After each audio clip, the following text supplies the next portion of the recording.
we looked at a very long way to find the exact area under a curve. It's typically called Riemann sums. And I promised you that we'd do two more, and we are. We're going to do a straight line, and we're going to do a quadratic. We're going to go through that entire Riemann process to show you how it works. One of the saving graces about this complicated process is that it is a process. You pretty much do the same thing each time. These three guys here are going to be just assumed to be true, because they are.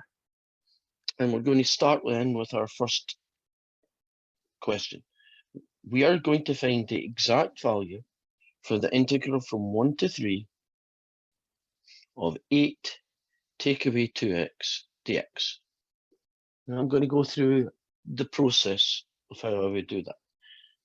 The first thing I would do is visualize it. I like to see what I'm trying to find the area under the curve, right? And that guy is 8, and it comes down to here, and that guy is 4. I'm only interested in 1 to 3. So that little piece where my finger is the area that we're trying to get. And imagine it broken into strips. Now, if someone had said to me, just find that area any way you like, I don't think I'd be doing it as Riemann sums. Would you agree that I could probably do that geometrically, right? I could just find the area using geometry. I could even plug it into the TI-84, couldn't I? And I'd get a good answer. But we are being forced to prove using Riemann sums what this area is. So here are all my strips, and we're going to assume, as we always do, that there is an unknown number of strips called n strips. We then calculate the width of each strip by using the formula that the width, delta x, is b minus a divided by n. B in this case is 4, a in this case is 1 over n, in which case we now have 3 over n. Once we've found delta x, the next thing we're going to do is find what xi is. And xi is basically that's x0, that's x1, that's x2, that's x3, forever. Xi would be some random guy in the middle, and its formula. Question. Yes. Wouldn't it be 3 minus 1 because we're only going from 1 to 3, not 4 minus 1? Oh, God. Yeah. Thank you for catching that. Yeah. So it's 2 over n. A is 1, I times delta x, and so xi, meaning the x position of one of the strips, is basically going to be that guy. So here is the general xi position, here is delta x. Those two are always going to be the first things that you calculate. Next, we set up Rn. And Riemann sums use the right strips, the right-hand side of the strip. And its formula, when you have n strips, is I equals 1 to n, delta x, f of xi. And that becomes the following. I'll switch places with these. Instead of xi, 1 plus 2i over n. And instead of delta x, 2 over n. And I'm going to keep working on this expression until there's only i's and n's in numbers. So Rn is going to be sigma I equals 1 to n, and the function is 8 take away 2x. So think of that as being your x. So it's going to be 8 take away 2 lots of the xi's. Oops. That guy there, times 2 over n.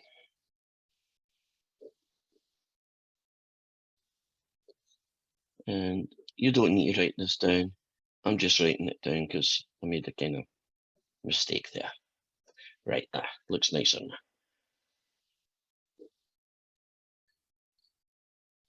This entire expression, I am going to try and simplify it down to its basic bones. So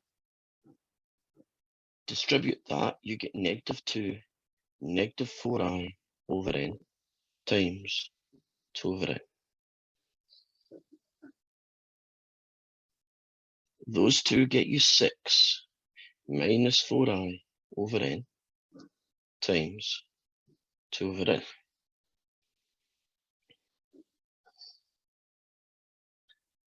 Distribute 12 over n, take away 8i over n squared. So we got to that point.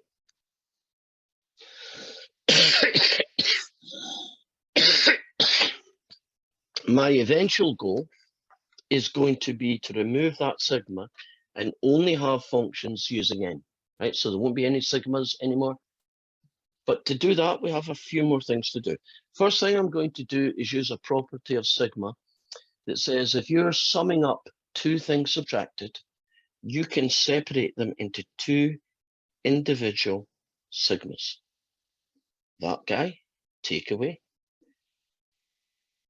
that guy. And then I'm going to use a second property of sigmas.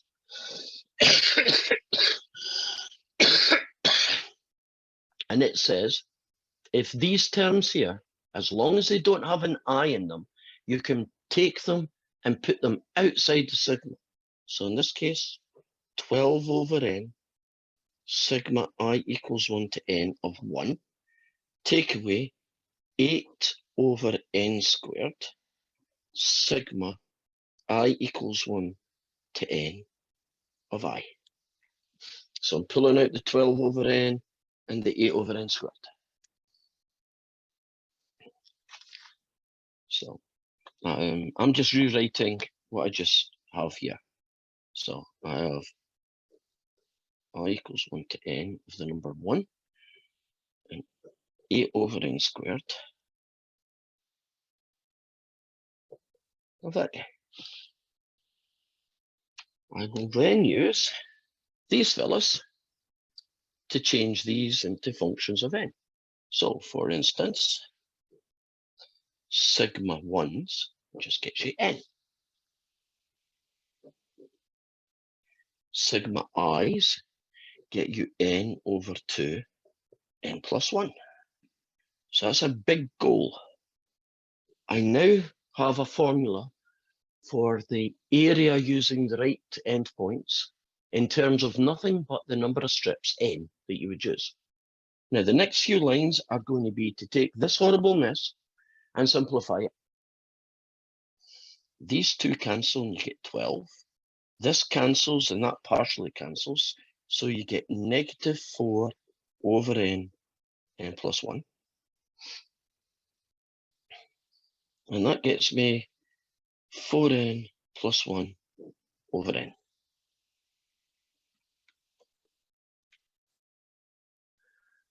Now, if I wanted to know what the answer to what this would be if n was 10 strips, I just put 10 in here and it tell me what the answer would be. 2 million, I'd put 2 million in there. But I want to know the exact answer.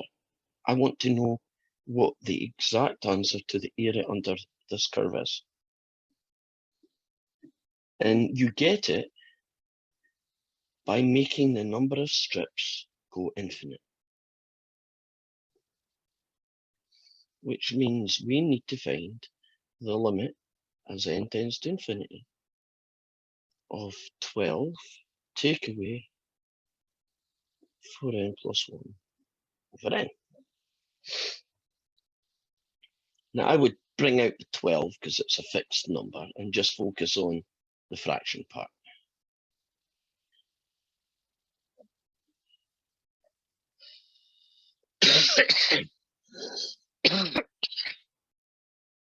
What method could I use to find the limit as n tends to infinity of that fraction? There are two methods. Which one could I use?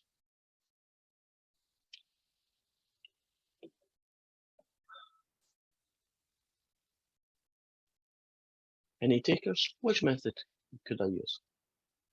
L'Hopital's rule. Yeah. Isn't the other one divide top and bottom by n if you're that kind of person? So what do I have? I have 12. According to L'Hopital, the limit as n tends to infinity of the derivative of the top and the bottom. Oh, 12 take away 4, and the answer is 8. Wow. The exact value for the area of that straight line from 1 to 3 is 8. Now, you could just believe that I'm right, but I think we should prove it, shouldn't we? So I'm going to now go and just quickly put it into our TI-84 and make sure that what we think is correct is correct. So y equals 8 take away 2x. There's our straight line. We're going to do it from 1 to 3. And then we're going to do second calc, option 7, find the area under the thing.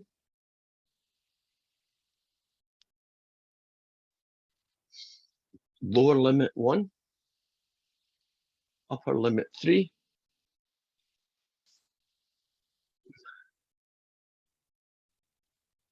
And can you see it? It's 8.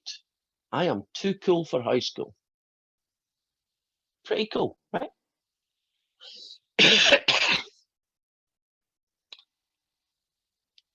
As I was saying to some one of the other students who's kind of looked ahead and found out the shortcut method and was really happy about it, and I'll put words in his mouth, but is happy with it. Why we need Riemann sums. The logic behind mathematics is that every single thing that we do can be proved to work. We don't just have magic rules that just happen to work, but we don't know why they work, they just work, right? So the shortcut method that you'll eventually learn does work, and we can prove that it works, and we prove it using that Riemann sum technique. But nobody wants to do the Riemann sum, and that's fine. But we know in the back of what we're doing is correct.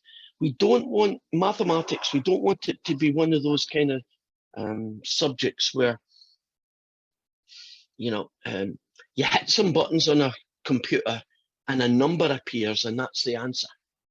Where you have no idea what the thing's doing, all you know that 8 appears. Because right now, isn't that all I did with my TI-84? Didn't I just plug some things into the calculator and it told me it was 8, right?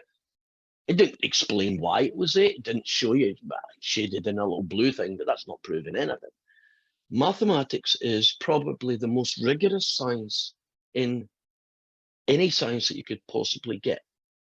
And there's a good background to that.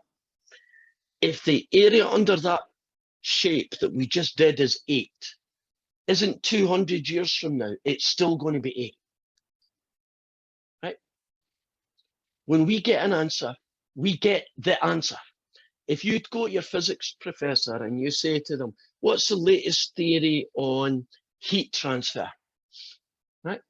They will have a theory about how heat transfers from one object to another, and they'll have formulas that predict what it should be and so on. In 200 years from now, do you think they're going to be using that same formula? Probably not. Don't they keep discovering things, right? Newton was right until Einstein brought in relative theory, right? Relativistic, right? Every other science is only a best approximation to the truth. Mathematics is the exact answer to the truth. If we say something is true, we can prove it, even if it means you spend half an hour proving it. Everything is provable in mathematics. That was what makes us the only good science, and all the other ones are imitating. Don't tell your physics professor that, he'll fall out with me, right?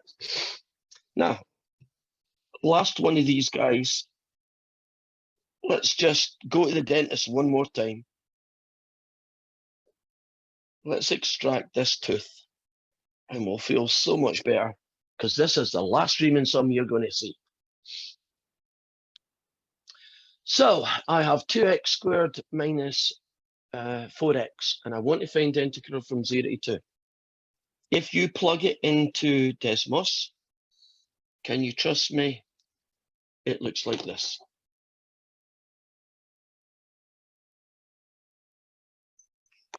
And can you remember what we said yesterday? That when we talk about areas under curves, isn't the answer allowed to be negative? In fact, in this case here, if I put in all my little strips, isn't this guy going to be totally negative? So when I'm finished, don't I want to know a negative answer, right? So if this Riemann sum method works, shouldn't it work in this situation as well, right? So that's our guy. Draw a picture. Let's find delta x. It's 2 take away 0 over n. It's 2 over n. No biggie there. Let's find the general x coordinate of a strip, xi. It's a plus delta xi. It's a 0 plus 2 over ni, and that comes out as a really nice 2i over n. So the two building block guys, we've got them.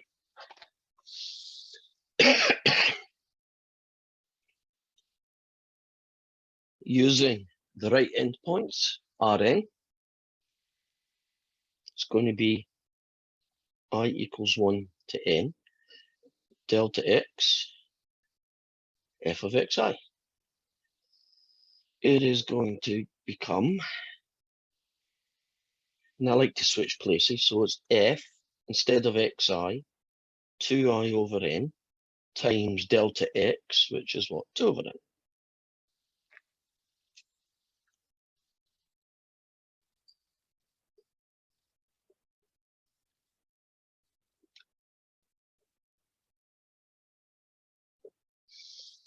The function is 2x squared take away 4x. So this 2i over n is going to replace these two x's. So it's going to be a bit messy, because it's going to be 2 lots of 2i over n squared take away 4 lots of 2i over n. So that's that bit. And finishing with our delta x, which is 2 over n.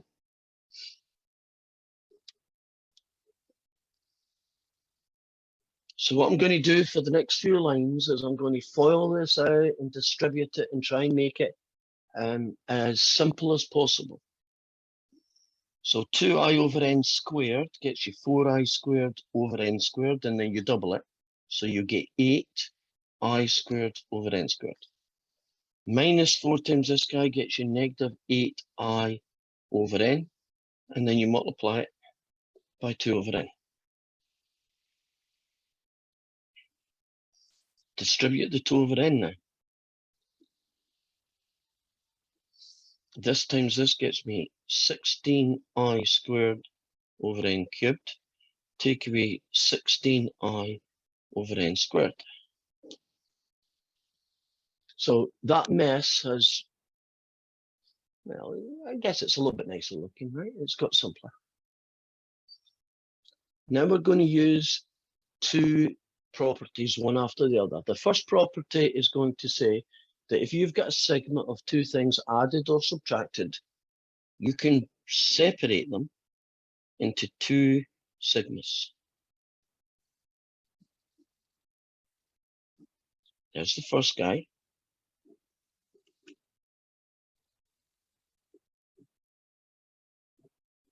There's the second guy. And then the second property is that if you've got a sigma of some terms, as long as the terms don't have an I in it, you can take them from inside and put them on the outside of the sigma. So it's going to be a 16 over n cubed, I equals 1 to n of I squared, take away a 16 over n squared, I equals 1 to n of I. And at some point in the Riemann sum, you're going to have a guy that looks like this. So many sigma I squareds, so many sigma I's, maybe so many sigma 1's. And that's where these guys now come into play. I think I'll move it over here because I need a bit more room. I'm going to have 16 over n cubed, and sigma I squared is this fella.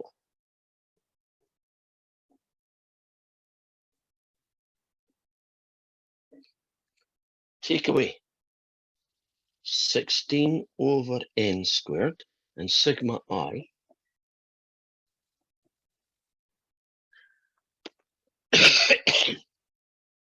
Although those two things were given to you, so technically I'm breaking my own rule and saying this is magic. Can you trust me that I could prove that these things are true? In fact, I think I did. Did I prove that this one was true? Right, so I could be a lot harder to prove this one, but I could prove it's true. So anything I say that is magic, and all I mean by magic is I tell you it's equal to that and you trust me, can be proved in mathematics, right? Nothing is, well, we don't know why it works, it just works, and we'll go with it. Now, at this point here, we have now eliminated the sigmas. What we're going to do for the next few lines is try and make each of these terms a little bit simpler to deal with. So here goes. That n will cancel one of them and leave me with n squared. That 16 will cancel with that guy, at least partially, and leave 8/3. So right now, I have an n plus 1, an 8, and a 2n plus 1. And on the bottom, I have 3n squareds. Okay, let's see what we can do with this one. I think this one's going to be much better. That one cancels with that and leaves an n. That cancels with that and leaves an 8. So I'm going to be left with 8 n plus 1 over n. Right, a little bit nicer, not a lot, but a little bit better.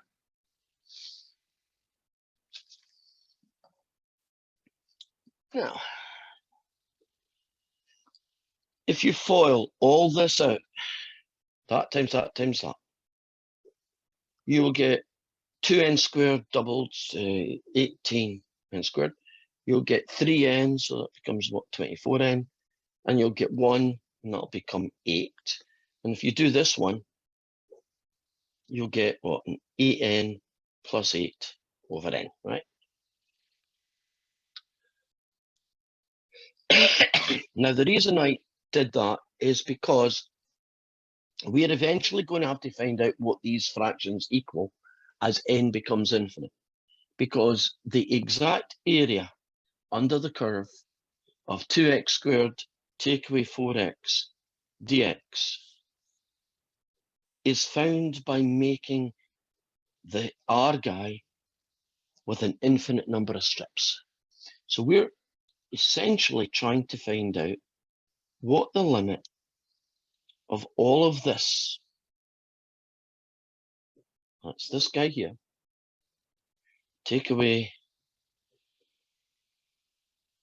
this guy here, is equal to when n goes infinite. I'm actually going to do them separately. So I'm going to find the limit as n tends to infinity of this one.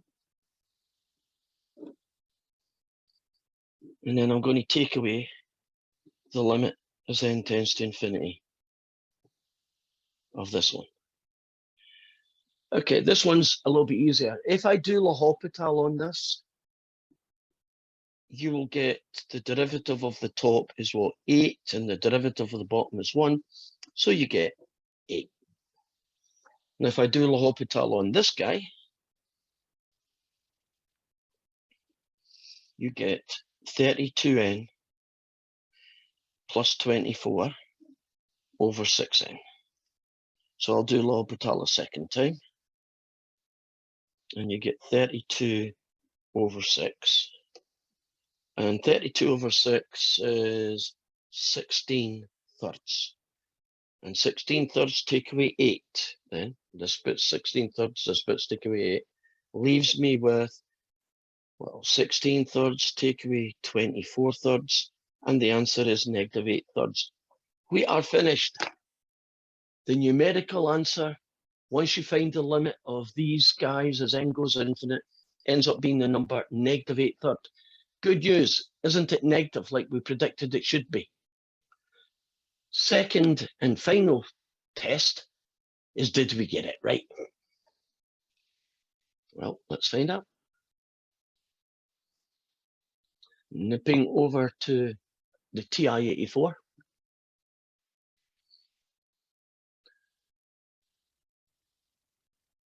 Go in here, clear out the old guy, and put in 2x squared minus 4x. So 2x squared, take away 4x. Go to the window and do it from 0 to 2.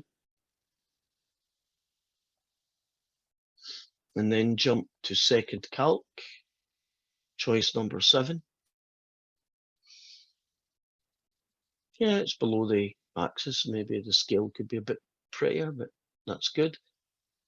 Lower value 0, upper value 2. And I want to see negative 8 thirds, or at least the decimal version of negative 8 thirds. Negative 2.667, right? Negative 8 thirds. It worked. We are finished with Riemann sums. Right? They've done their bit. We're now going to move on and say, hey guys, there's better ways to do this. Shortcut ways. And that leads us to our next section, which is going to be called section 5.3. And it has a very interesting title. It's called the Fundamental Theorem of Calculus.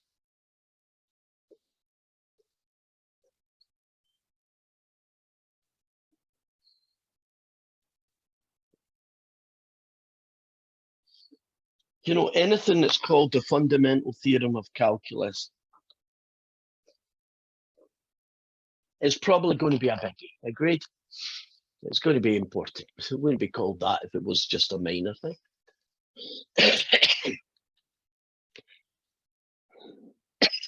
Excuse me.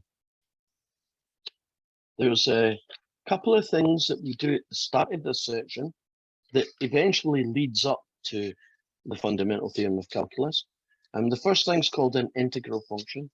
And I'm busily trying to find my picture that I've already done.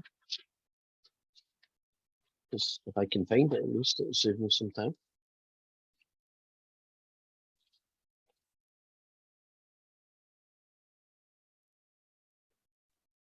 And if not, I guess I'll do another one. But I'd much prefer. Oh, here we go.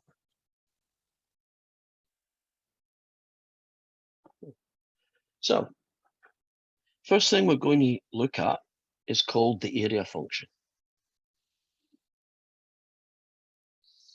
This is a function that is created by using the area under a curve.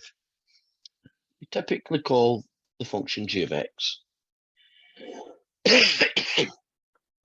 And it's equal to the integral from 0 to x,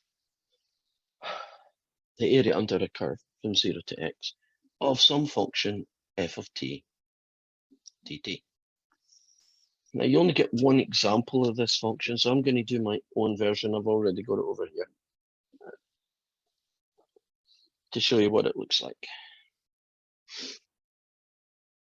So here's 0. Here's 1. 2, 3, 4, 5.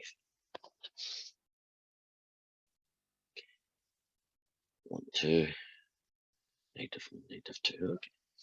So imagine the function f of x is this function that I'm drawing right now.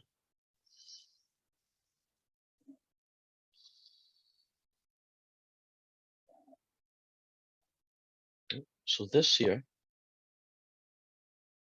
is f of t. The area function g of x is the area under this curve starting at 0 and finishing at some value of x. So you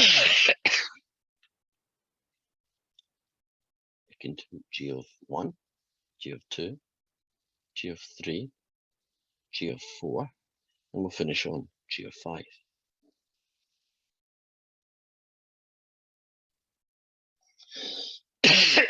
Now, g of 1 would be the area, excuse me while I get some air, 0 to 1. So it would be essentially this piece here, right? And we can use geometry to do that. It's what? Half of 1 times 2, half of 2 is 1. So this piece here is worth 1. Now, if I wanted to find the value of g of 2, wouldn't I be basically adding up these two pieces? The area from here plus this one. Right, we already know this is 1, and this is 1 unit by 2, so this is what? Worth 2. So this function is 3. Now what about g of 3? Well, if you did g of 3, you would just be doing all 3 pieces. And this guy here, I believe, is also has an area 1. So that bit's 1, that bit's 2, that bit's 1. You get 4. Everything's hunky-dory. Now, what about g of 4? If you take into account all the pieces of this curve, right, from the ones that are above and the one that's below, won't this piece count as a negative area? Because it's below the x-axis. And if you do a little right angle triangle thing, half base times height, can you trust me that it's negative 1? Right? It's 1 below, its area is negative 1. So 1 plus 2 plus 1, take away 1, means that this guy is 3. Now, if you add in this piece as well, the area from the start to 5 will consist of this positive piece, this positive piece, this positive piece, this negative piece, and this negative piece. And so the answer will go down to 2. So far, so good. Now, there's a guy at the top I haven't added yet. And that is g of 0. It's a kind of silly one. What is the area from 0 to 0? 0. Yeah. Now, if you look at this table of values for the function g of x, would you agree that it's increasing up to 3, right? So when x is 0, 1, 2, and 3, isn't the areas getting bigger? So one of the questions they will ask you is for what values of x is the function increasing? And the answer is from x equals 0 to x equals 3. Now, if they went and said to you, I don't know if they do this one, but they might, for what values of x is it decreasing? Would you agree that from 3 to 5 it's decreasing? If I asked you what is the maximum value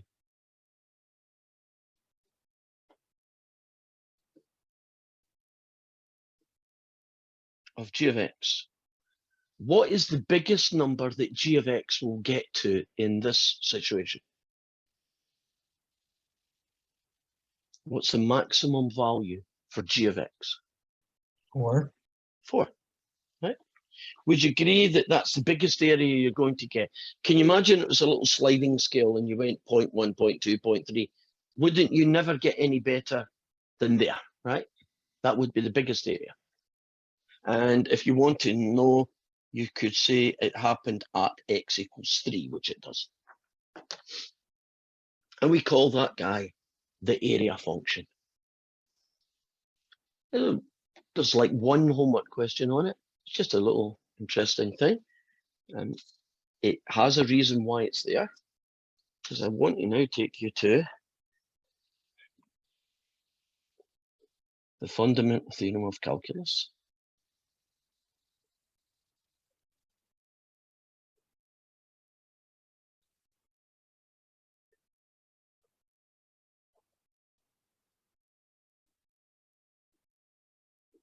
And then tell you that there's two parts to it. The fundamental theorem of calculus part 1 is the least used, least interesting in lots of ways.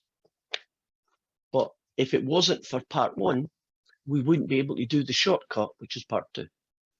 And it says the following. It deals with area functions.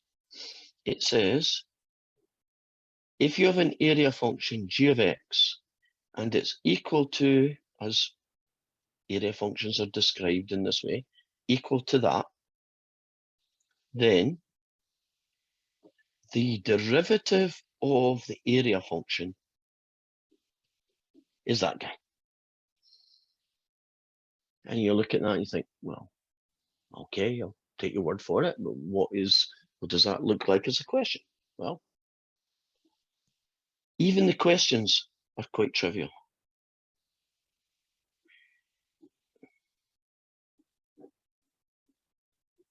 If that was the area function that I was dealing with, and I wanted to know what its derivative is, the answer would be just that. Right? This guy with x's. Kind of easy, agreed? There's nothing that weird going on. Fundamental theorem of calculus says that the derivative of an integral function, of an area function, is just this function here in terms of x. So let's do one last one. If I tell you that it was sine t over the square root of t, and the question will say, what is the derivative? Anybody want to tell me? And don't make your life hard by thinking hard stuff. Just to get this question out of the way, what would the integral be? The derivative be, I should say.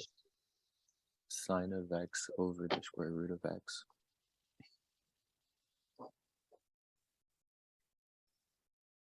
Pretty uninspiring stuff. Now, there are more complicated versions of part 1, where you change the integral not from 0 to x, but 0 to 2x or 0 to sine x. And you can look those up, but we're not going to do those. We're just going to stick at the basics, and that's all we need. So drum roll. The important one, the shortcut. The fundamental theorem of calculus part 2.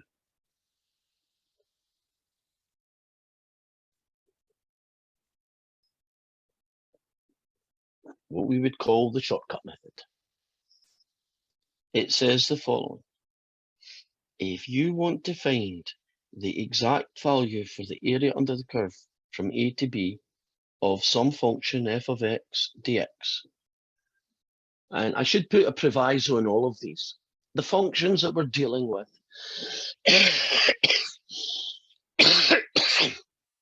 have to be well behaved, right?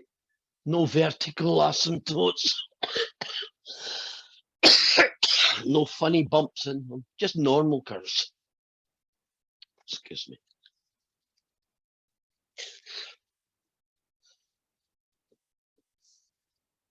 the exact value for the area under the curve from A to B of f of x dx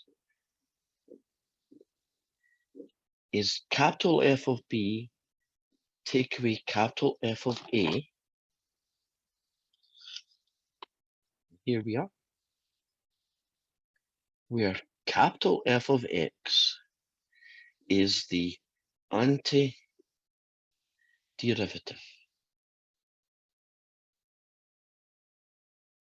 of f of x. So remember all those antiderivatives that you were doing at the end of Calc 1? And they phrased them different ways, you know, if f dashed x is this, what was f of x? Or if f of x is this, what's its antiderivative, capital F of x? We're going to stick to the capital F of x notation. So, an antiderivative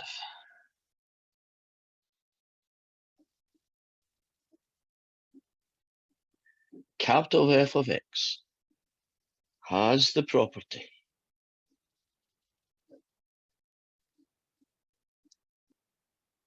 that its derivative is the little guy, the guy you started with, right?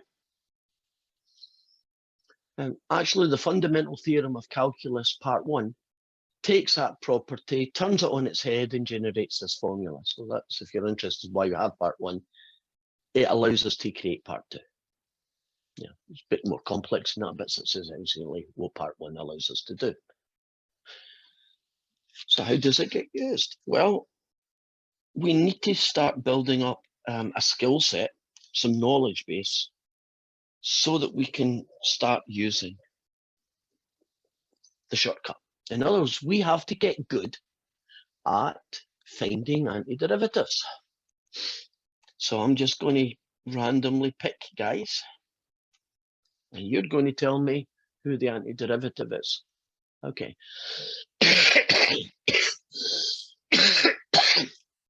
There is a function out there whose derivative is e to the x. What function has a derivative that's e to the x? E to the x. E to the x. Isn't that the nicest, easiest one to remember? Right? Okay. Again, I'm randomly just picking functions. There is a function out there whose derivative is sine x. Right? That's the guy we're looking for. Negative cosine x? Correct. Not cosine x, but negative cosine x. Now check it out. If you differentiate negative cosine x, don't the two negatives cancel out and you get a positive sine x, right? It works. So on the tail end of that, what would the antiderivative of cosine x get us? Sine x? Okay. Now we're moving into the weirder ones. There is a function out there whose derivative is secant squared. What is that function? Tan x. You nailed it. There's a function out there whose derivative is secant tan. Secant. Oh, well done. You know how many people forgot that one? Right, because it's probably the rarest one, isn't it? You don't see it very often. This one can catch people. There is a function out there whose derivative is 1 over x. The natural log of x. Correct.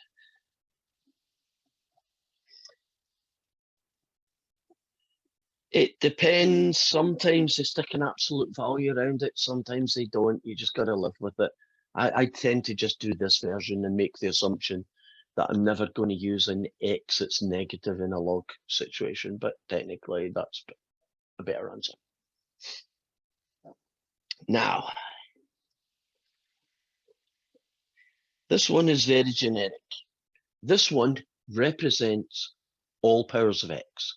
So if I wanted to find the antiderivative of 5x cubed or 4x squared or anything else like that, this one is representing that. Anybody got Tell me how to find the antiderivative of this last guy.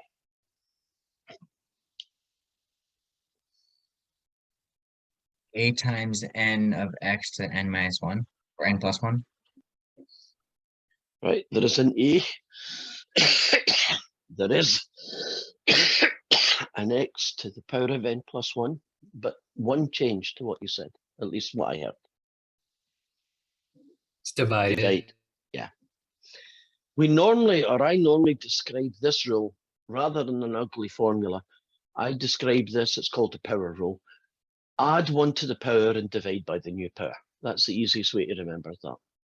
Add 1 to the power and divide by the new power. Now, there's going to be a lot more guys added to this list, but that's all we have time for. Technically speaking, every single one of these has a guy at the end called plus c. It's the arbitrary constant. The reason why that needs to be there is that yes, e to the x, when you differentiate it, does get you e to the x, but so does e to the x plus 2 and e to the x plus 2 billion, because when you differentiate a number, doesn't it essentially disappear? And we call this extra number, this thing, the plus c, the arbitrary constant. And so we put it there to be mathematically precise, right? It doesn't really change the antiderivative, right? It's still cosine or e or whatever it might be. It's just important that it is there because it is there, right? It does exist. If you could put your last name down for attendance, and bye-bye for now.